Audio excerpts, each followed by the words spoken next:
Good morning, sir. एक minute Pradyumna, students आप Okay, sir.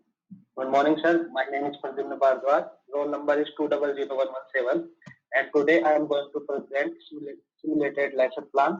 And my class is 9th class, subject mathematics. Okay. Good morning, students. Good morning, sir. Good morning, sir. How are you all? Fine, Fine, sir. sir. चलो, तो बच्चों आज पढ़ाई शुरू करेंगे उससे पहले मैं आपको एक क्वेश्चन पूछना चाहता हूँ। प्रद्युम्न, एक बोर्ड पे Yes, sir. लेसन में और रियल क्लासरूम लेसन में बोर्ड पे अपनी डिटेल जरूर लिखा करो ऊपर। आपका रोल नंबर क्या है, आपकी क्लास कौन सी है और आपका सब्जेक्ट। ओके, तो स्टूडेंट सबसे पहले मैं आपको एक सिचुएशन बताता हूँ, तो आप मेरे को उसका सॉल्यूशन बताना। एक बार क्या है कि एक लकड़हारा होता है। लकड़हारा जानते हो आप, जो लकड़ी काट के लाता है। Yes, sir. तो वो जंगल में गया लकड़ी काटने के लिए। तो जब वो लकड़ी काट रहा था तो वहां पे पास में एक क्या था, कुआं था। तो ये यहाँ पे लकड़ी काट रहा है, ये पेड़ की लकड़ी काट रहा है। तो उसको अचानक से आवाज आई, तो उसने कुएं में जाकर के देखा तो यहाँ पे एक डॉग था। तो ये चाहता है इसको बाहर निकालना। यहाँ पे इसके पास क्या क्या है, एक तो इसके पास कुल्हाड़ी है और ये अपने साथ रस्सी भी लेके आया है और ये पेड़ काट रहा है। तो आप मेरे को बताइए, अगर ये इसकी हेल्प करना चाहता है तो कैसे कर सकता है? नूतन आप बताओ। सर कोई रस्सी हो तो हो।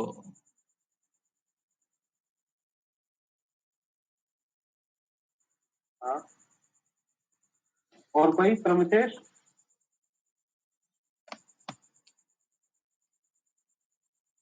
सर वो जो रस्सी में वो नहीं लकड़ी बताओ। को बांध कर। हाँ हेलो सर। सर वो जो रस्सी है उसके पास वो लकड़ी को हाँ बांध कर वो कुएं के अंदर डालेगा। तो फिर हाँ, तो ये बताओ मेरे को, वो अगर लकड़ी डालेगा तो कितनी चौड़ी या कितनी लंबी होनी चाहिए लकड़ी कि उसके ऊपर ये आराम से इसको निकाल सके? बता सकते हो? ये सर जो कुआं है नहीं सर। उसका जो डीप है इतना ही। तो एक्चुअल तो मेजर नहीं कर सकते हम। मतलब नहीं, वो नहीं पूछ रहा मेजरमेंट में। मतलब इतना होना चाहिए कि ये जो डॉग है वो ये जो प्लेटफॉर्म बनाएगा उसके ऊपर आराम से बैठ जाए, इतना तो होना चाहिए ना। Yes sir, yes sir. हाँ, तो और दूसरी चीज क्या, इसके पास रस्सी कितनी होनी चाहिए, कितनी लंबी रस्सी होनी चाहिए?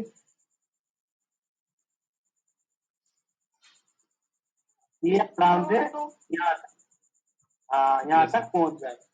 तो बच्चों अगर ये दोनों चीजें अगर इसको करनी है, कौन सा तो कितना तो एरिया का इसको प्लेटफॉर्म बनाना है और कितनी लंबी इसको रस्सी चाहिए, तो इस फिनोमिना को जानने के लिए उसे किस चीज की जरूरत पड़ेगी? पहली तो एरिया, और दूसरी बात जो हाइट है वो। तो हाइट और एरिया जब मिलते हैं बच्चों तो ये बनता है वॉल्यूम। तो बच्चों आज हम क्या पढ़ने वाले हैं? Surface area and volume. क्या टॉपिक आज का? Surface area and surface area and volume. Very good.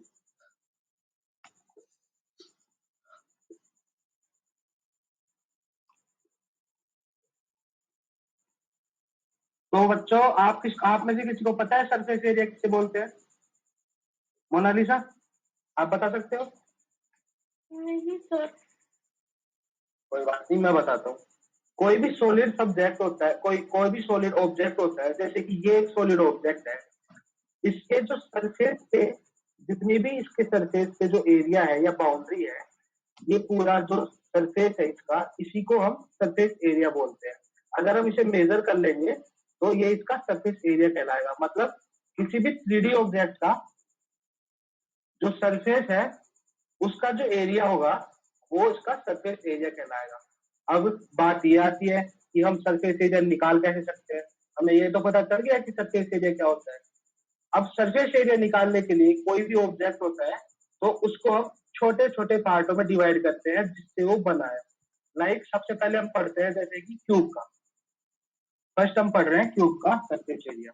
तो मेरे को ये बताओ नूतन, क्यूब जो होता है वो किससे मिलके बना होता है? अब 9th क्लास में आपने पढ़ा होगा कभी, क्यूब किस किस छोटे शेप से मिलके बनता है? ये सर उसका 6 साइड्स होता है। 6 क्या होता है? Sides sir. Side. Square shape का होता है वो, उसका जो सरफेस है।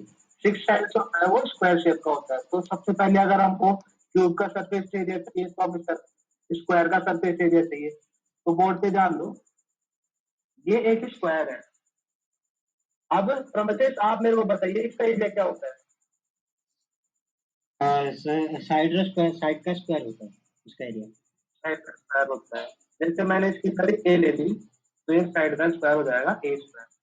अब अगर मुझे इससे क्यूब का सरफेस एरिया निकालना है तो मुझे ऐसे 6 स्क्वायर चाहिए। तो मोनालिसा आप मेरे को बताओ, अगर मैं कोई क्यूब बनाना चाहूंगा तो मैं सेम स्क्वायर लूंगा या फिर डिफरेंट डिफरेंट स्क्वायर भी ले सकता हूँ? सेमी स्क्वायर लेंगे। सेम स्क्वायर लेंगे क्योंकि अगर हम डिफरेंट स्क्वायर लेंगे तो वो फिक्स उसका शेप नहीं बन पाएगा। तो ये मैंने यहाँ पे एक क्यूब बना दिया। ये वाला जो स्क्वायर है और ये वाला स्क्वायर है, ये सारे स्क्वायर सेम होंगे। इनकी साइड्स ए होगी, विड्थ भी ए होगी और इसकी हाइट भी ए ही होगी। अब एक एक स्क्वायर का सरफेस एरिया कितना बताया नूतन? सर ए स्क्वायर, साइड का स्क्वायर। एक स्क्वायर। और अपना कितने स्क्वायर से बना है? 6 सर। 6 सर। 6 से। तो एरिया क्या हो जाएगा सरफेस एरिया? सर 6 ए 6 स्क्वायर। इंटू ए स्क्वायर। वेरी गुड बच्चों। तो आपको समझ में आया सरफेस एरिया कैसे निकालते हैं? Yes sir. Yes sir. ठीक है, आपको ये समझ में आ गया। तो मैं आपको पूछता हूँ, देखें कितना समझ में आया आपको। दूसरा हम क्यूबॉइड का निकालते हैं। तो मौसमी आप बताओ मेरे को क्यूबॉइड कौन से शेप से बनता है?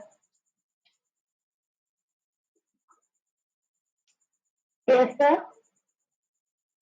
क्यूबॉइड कौन से शेप से मिलके बनता है? Yes sir. चलो कोई नहीं। Sir rectangle. मोनालिसा आप बताओ। Thank you sir. हाँ वेरी गुड, रेक्टेंगल से मिलके। हाँ तो नूतन रेक्टेंगल का क्या होता है area? Sir length into breadth होता है l into b. Very good, length into breadth होता है। तो मोनालिसा अब बताओ मेरे को, जैसे आपने बताया हम सेम स्क्वायर लेकर के एक क्यूब बना देते हैं, तो हम क्या अभी भी सेम लेंथ के रेक्टेंगल लेंगे या फिर डिफरेंट डिफरेंट लेंथ के रेक्टेंगल लेंगे? ये सर सेम ही लेंगे। ये कोई जरूरी नहीं है। देखो ये एक क्यूबॉइड शेप है, दिख रही है आपको? Yes sir. Yes sir. हाँ तो इसमें ये एक रेक्टेंगल है, ठीक है, ये भी एक रेक्टेंगल है। तो क्या ये दोनों सेम साइड सेम उसके हैं एरिया के? बताओ। Yes sir. हाँ ये भी अलग है, इसमें ये वाला साइड भी अलग है। तो इसमें कोई जरूरी नहीं है। आप कह रहे हो कि ले सकते हैं हम सेम एरिया का, लेकिन वो सेम एरिया का लेंगे तो अच्छे से फिगर बनता नहीं। तो हमारे पास ये हो गया एक क्यूबॉइड।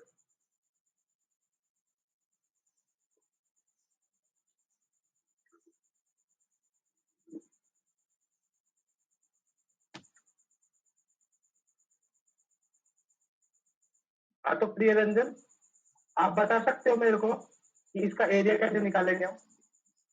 आपको क्यूब का तो समझ में आ गया था। चलो प्रमथेश आप बता दो। एरिया निकालना है। हाँ एरिया। आपको क्यूब का समझ में आ गया है, तब बता सकते हो, आप बताओ। Sir length into breath into height हो सकता है।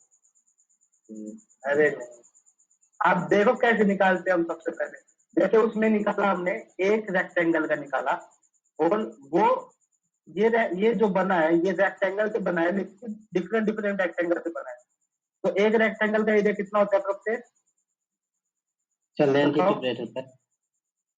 लेंथ इंटू ब्रेथ होता है, वेरी गुड। इसमें कितने रेक्टेंगल है? सर 6 रेक्टेंगल है। 6 रेक्टेंगल है। 6 रेक्टेंगल तो है, लेकिन जैसे कि ये वाला है, इसका लेंथ इंटू ब्रेथ डिफरेंट है, जो ये वाला है इसका थोड़ा डिफरेंट है, और जो ये वाला है इसका डिफरेंट है। तो लेकिन जो ये सामने वाला है और इसके नीचे वाला है, ये दोनों सेम है। ये वाला और ये वाला सेम है, दिख रहा है आपको? ये वाला और ये वाला दोनों सेम है। Yes sir. हाँ, ये वाला सेम है। तो लेंथ इंटू ब्रेथ एक का हो गया, दूसरे का क्या हो जाएगा टोटल, बताओ? यस सर, उसका भी सर L इंटू B। नहीं, उसका बी इंटू एच हो जाएगा। Yes sir sorry. ये इसके लिए बी ये है, उसका हाँ मैं कोई बात नहीं। और लास्ट वाले का क्या हो जाएगा मोनालिसा? L into H sir। Very good, l into h. ये हो गए 3 के, बाकी सेम है, तो इसको हम 2 से मल्टीप्लाई कर देंगे। ये हो जाता है surface area of A cuboid. तो बच्चों आपको निकालना आ गया surface area? Yes sir. Yes sir। ठीक है, तो मैं आपसे क्वेश्चन पूछता हूँ। हाँ, तो ब्रह्मतेज आप बताओ मेरे को, सरफेस एरिया किसे बोलते हैं? सर कोई भी ज्योमेट्रिकल फिगर का जितना भी सरफेस है, सारे सरफेस का एरिया को मिला लेते हैं तो वो सरफेस एरिया होता है। ज्योमेट्रिकल फिगर या 3D फिगर? हाँ यस सर, 3D फिगर का। 3D फिगर, क्योंकि ज्योमेट्री में 2D भी आता है 1D भी आता है, कोई बात यस नहीं। सर। चलो नूतन आप बताओ मेरे को, अगर हम डिफरेंट डिफरेंट स्क्वायर लेकर के अगर एक क्यूब बनाना चाहेंगे तो क्या बन जाएगा क्यूब? नो सर, नहीं बनेगा सर। चलो कोई बात नहीं, सही बात है आपकी, नहीं बनेगा।